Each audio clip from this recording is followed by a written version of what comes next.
রহিম আর নিলয় দুই বন্ধু যারা ছোটবেলা থেকেই অ্যাডভেঞ্চার পছন্দ করে।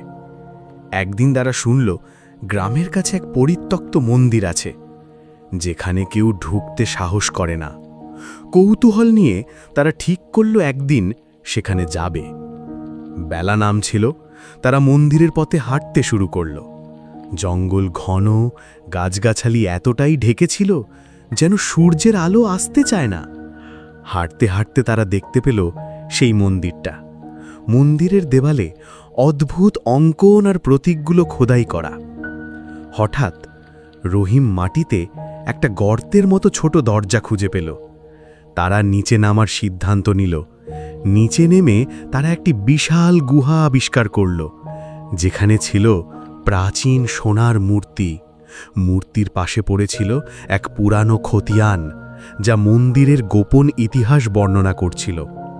কিন্তু ওই সময়ে গুহার দরজা হঠাৎ বন্ধ হয়ে গেল।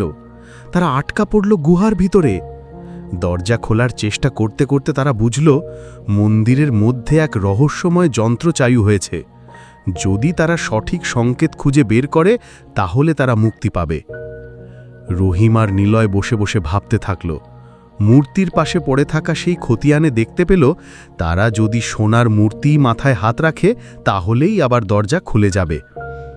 তারা দুজনেই সোনার মূর্তির মাথায় হাত রাখল, আর সঙ্গে সঙ্গেই দরজা খুলে গেল। তারা সেখান থেকে বেরিয়ে আসলো। আজ তাদের আরও একটা অ্যাডভেঞ্চার সফল হলো।